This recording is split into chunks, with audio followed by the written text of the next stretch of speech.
Good afternoon, and welcome to the celebration of life for Barbara Lee Kinsey. On behalf of the family and of First Baptist Church, we're glad that you're here to join us in this celebration today. It is my privilege and opportunity to read scripture today. The first will be from Ecclesiastes 12, verse 7. And the dust returns to the earth as it was, and the breath returns to God who gave it.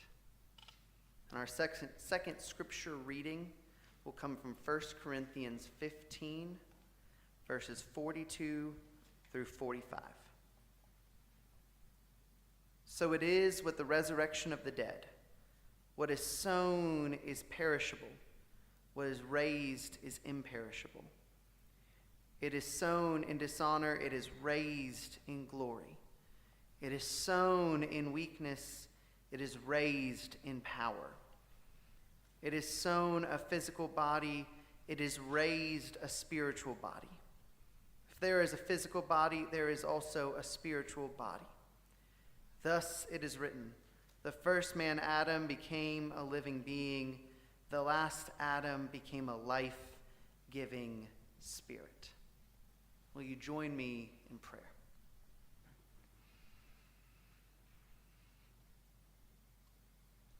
O good and gracious God,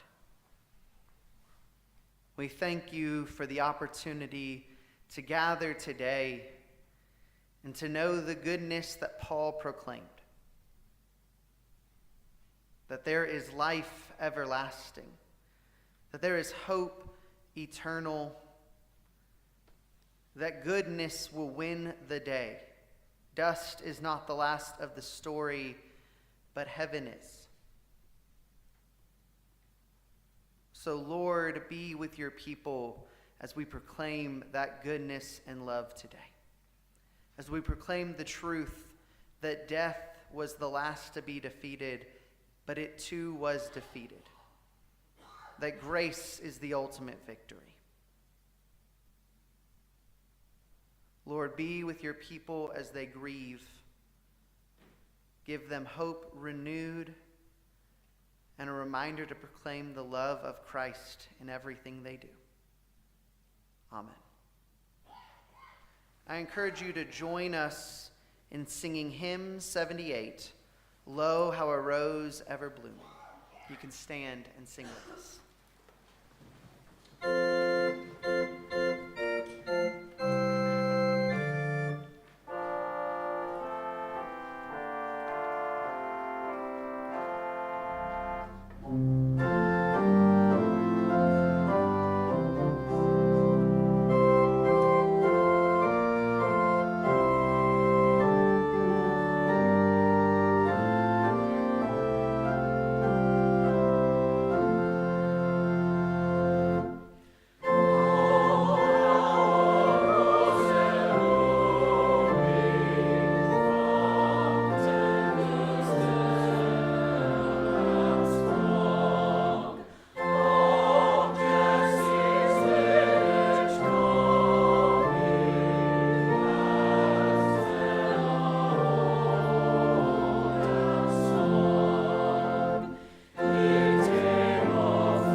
been asked to say just a little bit about Barbara and her music, as I was so very fortunate not to be to work with her at the high school, but and to know her so much over through the years. But she was a member of this choir for a very, very long time.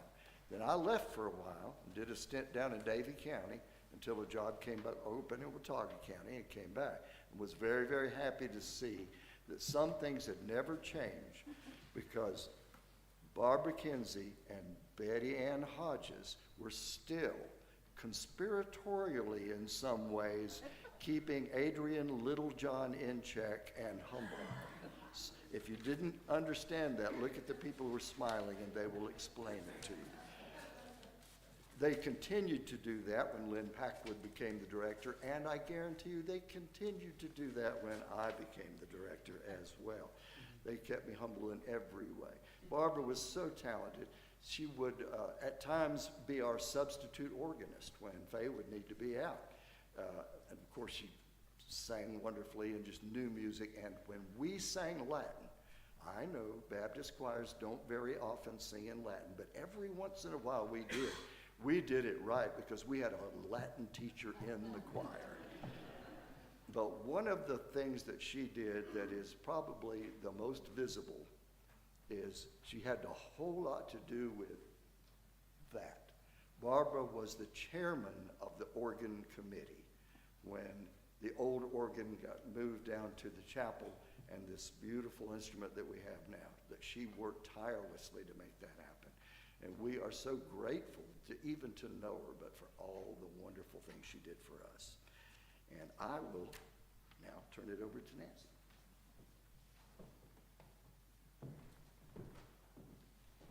Hear now a reading from the prophet by Khalil Gibran. Then Al-Mitra spoke, saying, we would ask now of death. And he said, you would know the secret of death. But how shall you find it unless you seek it in the heart of life? The owl, whose night-bound eyes are blind unto the day, cannot unveil the mystery of light. If you would indeed behold the spirit of death, open your heart wide unto the body of life. For life and death are one, even as the river and the sea are one. In the depth of your hopes and desires lies your silent knowledge of the beyond. And like seeds dreaming beneath the snow, your heart dreams of spring. Trust the dreams, for in them is hidden the gate to eternity. For what is it to die but to stand naked in the wind and to melt into the sun? And what is it to cease breathing but to free the breath from its restless tides, that it may rise and expand and seek God unencumbered? Only when you drink from the river of silence shall you indeed sing. And when you have reached the mountaintop, then you shall begin to climb. And when the earth shall claim your limbs, then shall you truly dance.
it's probably not the normal thing to have a cup of water up here, but my mouth is very dry, so if you will permit me this. My goodness, Kurt, that was absolutely beautiful. My mother really would have loved that, so thank you so much. As you can tell, we are still in the spirit of Christmas. It's not quite Epiphany yet, Robin and I talked for a long time trying to figure out what kind of music would she like. Even if this had happened in June, we would still have a Christmas tree and Christmas music, because she was Mother Christmas and absolutely loved it. And so I think she may have done the timing intentionally. But most of you know our family, but for those who Robin and I have not met yet, I'm Tricia, the oldest, but the shortest of the two. And my sister, Robin, will be here in just a moment. Barbara Kinsey was our mom. Most of you remember her as a former English and Latin teacher at Watauga High School, and prior to that at West Wilkes High School. Many of you remember her as a Watauga County School Board member. Some of you remember her as a choir member, Sunday school class member, and deacon in this church. And others of you remember her in other ways, as sister, as neighbor, and as a friend through the Shekinah gathering, or simply from the grocery store. She was our mom, and we have a wide-ranging bank of memories of her from so many angles. She was brilliant, romantic, opinionated, complicated, loving, forceful, silly, fierce, and a generous hostess. She meant different things to different people. She was only 5 foot 5 inches, closer to 5 foot at the end, but she was bigger than life, and I had so many people tell me that. To try to capture at least a little bit of what she meant to us, Robin and I wanted to share a few thoughts about what made her special to our family and what we observed of her work in this community. And a few things came out for me. So one of the themes was endurance, determination, persistence. Through difficulty, heartbreak, trauma, tragedy, we must keep going. This is one thing I remember from my mom. In 1978, our amazing little brother Scott was born. Less than a week later, he was in intensive care at North Carolina Baptist Hospital, known later as Brenner Children's Hospital. He was born with multiple congenital heart defects, which were not compatible with life without significant interventions. We spent the next 13 years in and out of that hospital with Scott having many surgeries and complications. We slept on lobby floors as a family, ate from vending machines as a family, stayed at the Ronald McDonald House as a family, and traveled back and forth to Winston-Salem in snowstorms as a family. Dad taught us how to grieve. Mom taught us how to move forward as a family, making our own way. In 1979, Scott was still a baby when we all awoke to our house on fire. There was 1 to 2 feet of snow on the ground. We were able to escape, but we lost everything except for a couple of appliances. Our home burned to the ground. Mom and Dad, with the generous help of our neighbors and church community, kept us safe, rebuilt our house in the same spot, and taught us how to move forward as a family, making our own way. In August of 1991, Scott passed away suddenly due to complications of his condition and treatment.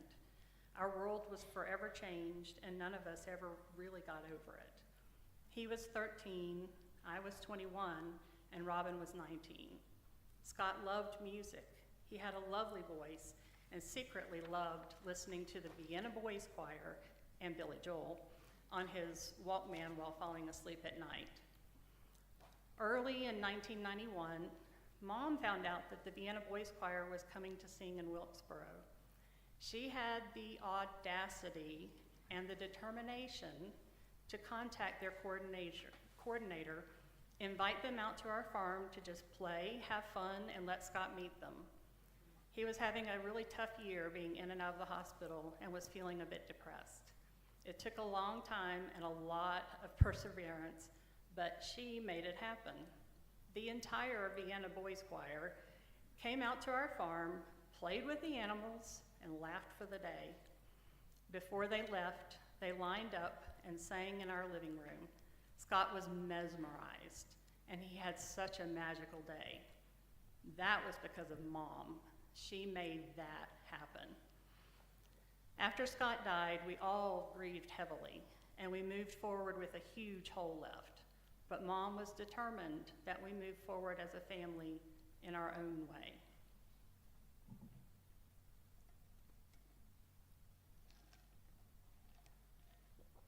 It was then that she adopted the butterfly as a symbol of beauty, transformation, spiritual growth, rebirth, grace, freedom, and hope. She was determined to have our family move forward in the way of the butterfly. And thank you, Donna Welburn, for providing the butterfly pins for everyone today. We appreciate that. In 1995, Dad was diagnosed with a very serious heart damage after a bout of the flu. He spent years in and out of the hospital, also miraculously surviving an aortic dissection 10 years later. Mom kept going and kept Dad going, and they moved forward in their own way. In 2003, Mom and Dad were at my new home in Lenore helping us paint when she suffered a significant fall down my basement stairs, sustaining a severe head injury. After months of rehab and healing, she picked herself up and kept going. She continued teaching and kept Dad going, and they continued making their own way, although they were taking turns pushing each other in the wheelchair at times. In 2007, Mom was diagnosed with breast cancer, had a double mastectomy, and she kept going. She made her own way. In 2012, Dad passed away due to complications of his heart condition. We grieved heavily again, and we moved forward with another huge hole left in our family. Mom was determined to keep going, making her own way. She became the Energizer Bunny. During all this, she was a teacher, a Sunday school class member, a choir member, a deacon, a school board member, and a mom and grandmother to our kids. She attended basketball games, football games, soccer games, music concerts, and plays as a parent or as a grandparent. She was determined to keep going and was determined to do it her way. Another theme was resourcefulness. Being educators, our parents were not wealthy. Mom made most of our clothes when Robin and I were young. She was an excellent seamstress, and she taught me how to sew from a young age. She made most of our curtains, tablecloths, porch swing cushions, prom dresses, and even made both of our wedding dresses. Although she did have the habit of trying to sew the hem at the last moment. After our house fire, money was extremely tight when we moved back into our newly built house. That Christmas, we didn't have enough money to buy all new Christmas ornaments. So Mom was determined that we were going to make all of our ornaments that year, which we did. I will always remember the ornament making sessions that year. Those are the ornaments I treasure most to this day. I will always remember how Mom took charge and was determined that we were going to have a nice Christmas. Today, I continue to sew solely for the art and enjoyment of it, but I will always remember how resourceful Mom was and how she taught me this skill. Another theme, she was an educator, an advocate, and a leader. Mom has been described more than once recently as a grand lady and a force of nature. She was that. Mom loved teaching English and Latin. I witnessed firsthand as she meticulously prepared her lessons in her classroom each year. She was a great teacher. I have appreciated and enjoyed reading the comments and respond to her obituary over the last few weeks, with so many responding in Latin to honor Mom as an educator. I remember that she would read to us from the Canterbury Tales, the G-rated version, by the way, in Old English, and Winnie Illy Pooh in Latin. She frequently coached past choir directors, as Billy Ralph mentioned, in the proper pronunciation and conjugation of Latin in music. We were so proud of her when she was named Teacher of the Year in Wilkes County for her great contributions as a teacher, and we were proud of when she was elected to the Watauga County Board of Education. Mom wanted to join and sometimes lead the fight for issues she felt very strongly about. As a teacher, Mom was proud to join the Empty Bowls March in Raleigh to help draw attention to poor pay and conditions in education. As she developed more health issues and experienced yet another fall with a head injury several years back, she took her fighting spirit with her into occupational therapy during one of her rehab sessions. She had been so weak, but one day the staff informed me that she had led a revolt against the therapies. Part of the therapies included relearning how to do some household tasks, such as washing dishes, doing laundry, folding towels, etc.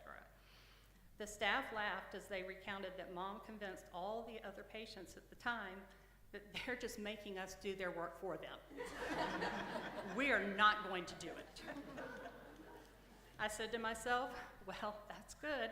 Her spirit is back. That same fighting spirit came and went over the last few years. As time passed, she developed more health issues which complicated how well she could keep going. The Energizer Bunny lost a bit of her energy. Initially, she was determined to do battle against these health issues in her own way, but in the end, she finally realized that maybe she didn't have to work so hard or to take charge anymore. She moved forward, but in a different way. She enjoyed relaxing, reading, doing puzzles, and talking with her new friends. She became more childlike in her appreciation of every great blue sky, wonderful flavors, especially of her milkshakes, and cozy blankets. She enjoyed with her family in her own new way.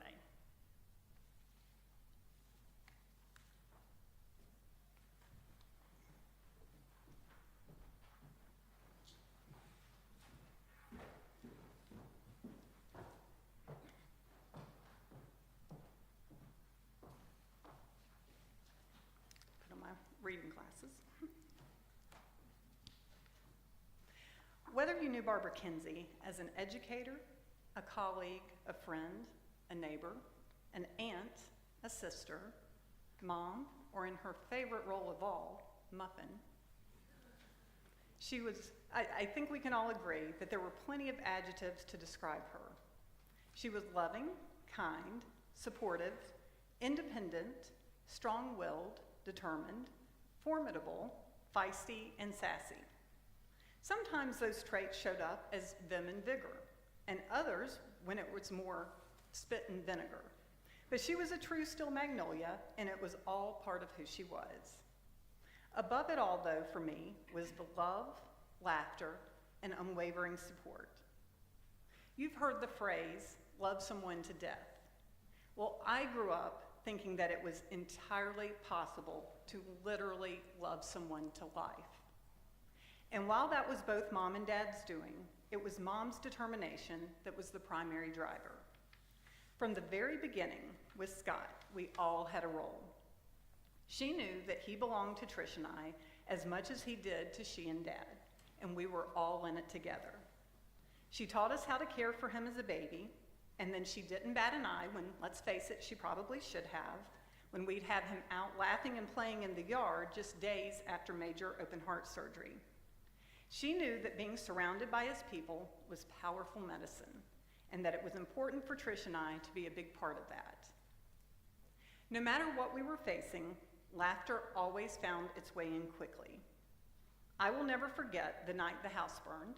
I was 7 and Mom was holding Trish and I tight in the living room of Bill Green's house at 2 in the morning while Dad and Bill went back to try to help the firefighters. What I remember from what should have probably been one of the scariest nights of my life was the warmth and the laughter, with Mom leading the way. I remember her laughing and saying that at least now she would get a new refrigerator.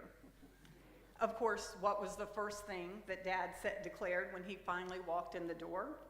Well, at least we saved the refrigerator. Mom paused for just a second, and then she and the entire room just burst out laughing, and she declared, well, I'm still gonna get a new one. And then, of course, there were the homemade Halloween costumes, prom dresses, suits for internships and first job, and our wedding dresses. Mom was an amazing seamstress. All we had to do was find a picture in a magazine or catalog, and she would make it happen. I know my wedding dress was at least 3 patterns combined. She was always so supportive of us, whether it was driving hours, often on a school night, to watch us cheer, run track, or something we were involved with at Carolina, to learning the ins and outs of golf for Scott, to being right there when our babies were born. She was always there. And that certainly didn't stop with us. In fact, that was just the warm-up. When the 4 people sitting up here who got to call her Muffin came along, she didn't want to miss a thing.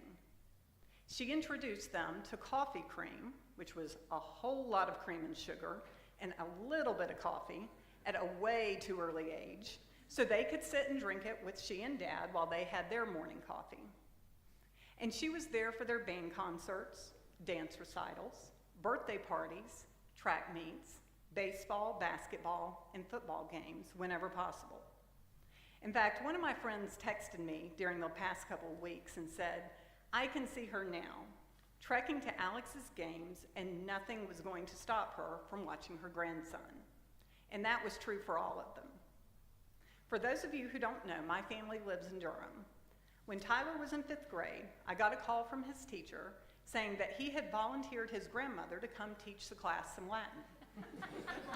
When I told her that Mom lived in Boone and was still teaching, so I didn't think she could do it with such short notice, his teacher was very surprised. With the way Tyler had described it, she thought that Mom and Dad lived just around the corner and could pop over at any point. That's how used to them being there for everything our kids were. When I called Mom to tell her, because I knew she would appreciate Tyler wanting her to do that, she simply asked, "What time should I be there?" So Mom paid for a substitute that day because she had a bad case of muffinitis that was curable only by showing up for her grandson. And while doing all of that for us, she managed to fit in an incredible legacy as a lifelong learner and educator in every sense of the word. When I attended a high school reunion a couple of years ago, one of my classmates said, "Man, your mom straightened me out, and I am so grateful." He went on to say that he had been a less than inspired student, and she made it clear that she knew he was capable of much more. And then here's the key. She supported him in every way that she could while he turned things around. That ability to be such a tremendous presence in the lives of so many was evident until the end, to the point that even in her final days, the wonderful staff at the facility where she lived went out of their way to make sure that she had all the comfort and care that she needed because she had meant so much to them. In fact, one of the aides came in and said there was a Catholic priest in the building to visit a couple of other residents, and she asked if she could have him come in to see Mom. He said a few prayers, and then as he was scrolling through to find another one, he shook his head and said, "No, not that one, it's in Latin," which of course I said, "Perfect." So some of her final moments included a blessing being sung to her in Latin by a kind and compassionate Catholic priest whom she had never met. It was a beautiful moment, completely befitting of Mom, which I'm sure was orchestrated by our own personal team of angels. We will miss her dearly.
Friends in God, we are here today because we have loved. We have loved Barbara Kinsey. We are here to share our griefs and celebrate our gratitudes for this one who gave us so much love and learnings and laughter and life. We have gathered at Christmastide. There is no better time to remember Barbara, who kept the lights of Christmas shining throughout the year. It is Christmastide, when we celebrate that God's love was incarnated and made flesh through a person named Jesus and through a person named Barbara. The light of God shines in the darkness, and the darkness has not overcome it. Robin and Tricia, and each of you in her family, you know that Barbara's love for you is without end. Today, may you know more fully the tender embrace of our divine, merciful one, who holds you in your sorrow and lifts you in thanksgiving for Barbara's life. Know today that we affirm the blessed assurance of love that never ends. Love has brought us here. Love will see us all home. We tell the stories, a piece here, a fragment there, a thread caught. We try to sew up the memories in one seamless piece to see it all whole. But then another thread is discovered to weave into the fabric of Barbara's life. William Stafford wrote in his poem, The Way It Is, there's a thread you follow. People get hurt or die. There's a thread you follow. It goes among things that change, but it doesn't change. Tragedies happen. People get hurt or die, and you suffer and get old. Nothing you do can stop time's unfolding. You don't ever let go of the thread. Today we see clearly the masterful tapestry of threads woven through the full-hearted stories and beautiful music that honor Barbara today. She never let go of the thread of love and grace and beauty. Today I offer a thread as one of her friends and pastors. It was about 28 years ago that I met Barbara and Winston. We were among a bunch of renegade Baptists, a feisty group of dissidents who were freedom-loving and justice-seeking. And we were thrilled to find others who were letting go of old pieties to make way for new ways to express our spirit life. Hearing Barbara and Winston in conversation, well, their voices sounded like home. Sure enough, they were Texans, just like me. With Barbara, not only was she a Texan, but she was a PK, a preacher's kid, just like me. And she'd grown up a Baptist preacher's kid, just like me. And I can tell you, we had some stories to tell. Some of them were doozies, like being at church every night but Tuesday, and sitting through revivals and endless church services, and there she was, even playing piano or organ for services.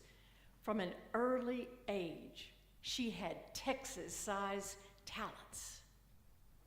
I asked some of you how you want to remember Barbara, and the thread of words were amazingly similar.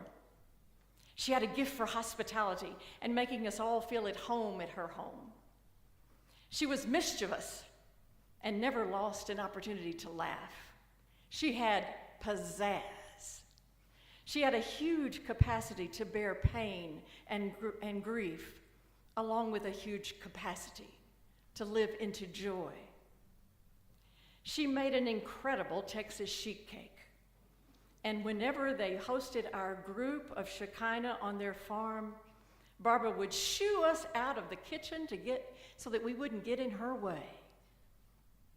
Remember the ice cream sundae contest and the pumpkin patch and sitting on their porch when the stars came out. Barbara and Winston knew how to help people when they needed it most. Anita said they drove to Knoxville with a truck to help move her mom to Boone. Barbara was greatly respected as a teacher and was one of those remarkable educators who impacted students as well as other teachers in life-transforming ways. And she loved being muffin to you grandkids. We were fortunate to see the latest pictures and hear about your latest accomplishments. She had grit, and she could seek the seemingly impossible.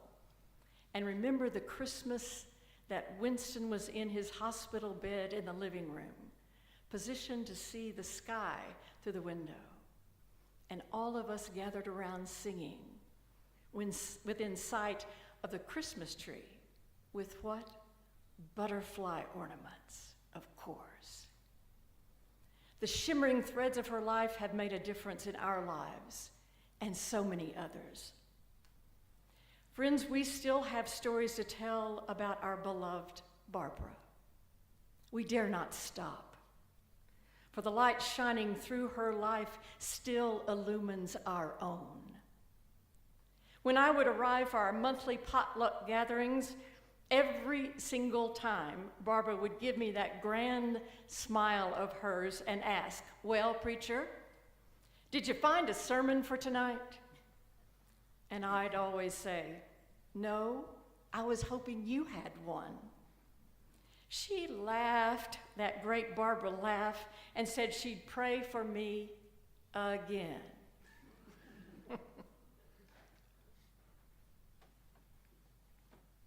But here's the truth, my friends. Barbara always had a sermon, and the very best kind of sermon, the lived word. She was the sermon, the word of truth and life made flesh and dwelling among us. She was holy with God on earth and kept her hand on a corner of heaven to rain down goodness and joy on us. She was lit from the inside with the light of Christ's love. When Barbara and I talked about our letting go of some old growing up religious pieties, there's one thing she never let go of: the story. The grand story of God and God's love for us and all of creation. Barbara suffered tragedies in her life, any one of which could have caused her to live only in an ending in despair and hopelessness. A son born with heart defects, a house that burned to the ground when her 3 children were small, her son dying at age 13, her husband with a heart condition and 10 years in and out of hospitals, her fall down a flight of stairs and a significant head injury, her cancer, her husband's death, and her own complicated health issues. But those endings were not the end. They marked a beginning again and again. She bore those heartbreaking endings as sorrows to carry, but they did not stop her from moving forward. She did not turn away from her sufferings or the sufferings of others, but she knew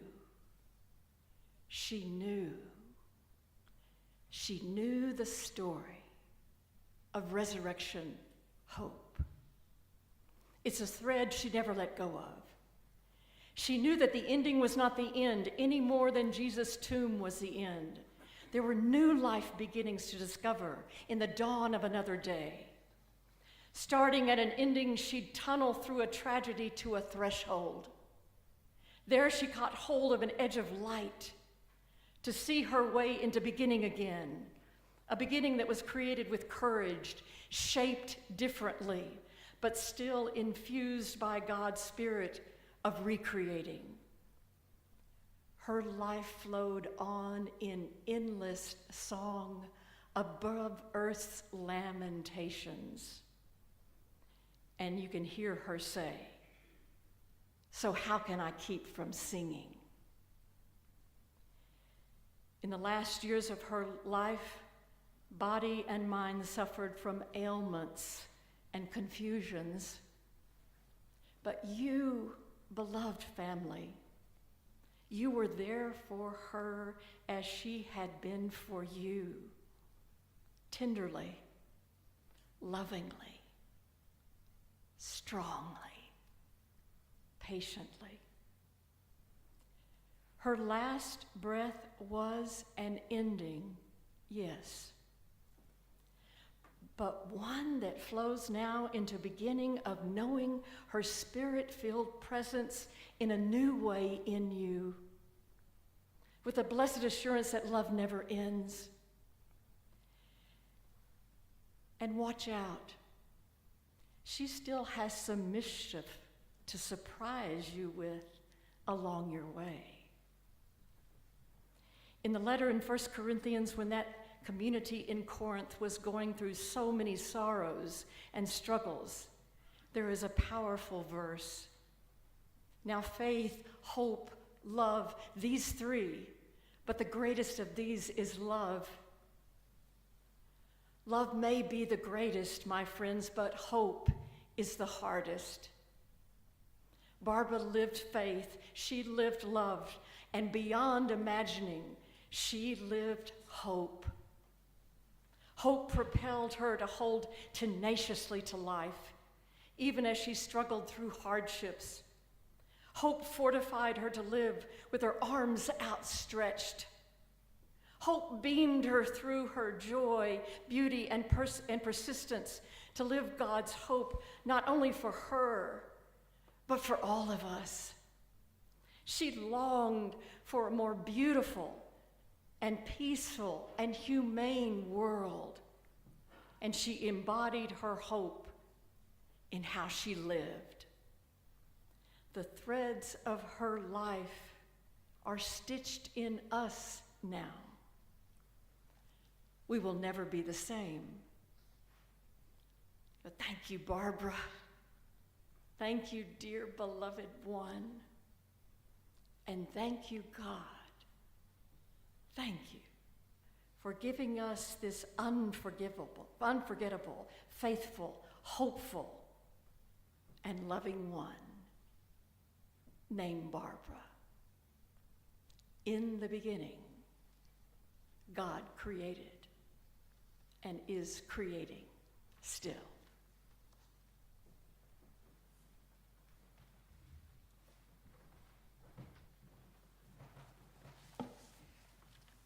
As our time celebrating today is coming near an end, I invite you to get a hymn ready to sing one last Christmas carol together, Joy to the World.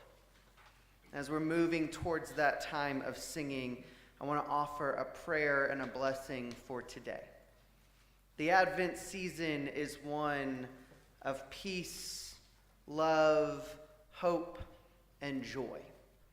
Today we've heard of a life that lived out that season not just for 4 liturgical weeks a year, but for 365 days. For an opportunity to share that with each and every person and family member they had. Can we all learn from that today? Embody that call to share joy, to advocate loudly, and to proclaim the goodness of love. Will you pray with me? God, we thank you for the way that endings and beginnings wrap together, for the way that one cascades into the next and tells us the story of you. The story of a God that comes alongside us in each and every moment. That tells us the story of how what looks broken or hopeless can be made new again, redeemed and fixed in the fullness of love. That celebrates and sees the best in others and perseveres and renews throughout every moment. May you remind us of the goodness of that love each and every day. And as we go forward into this world, that as we grieve, we remember the goodness of time spent together, time pointing towards you, time pointing to the new beginnings. It's in the name of the Father, the Son, and the Holy Spirit that I pray. Amen. Will you stand and sing hymn 87, Joy to the World?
And now as we are ending our service, I encourage you to pray for the family as they go to do a private burial.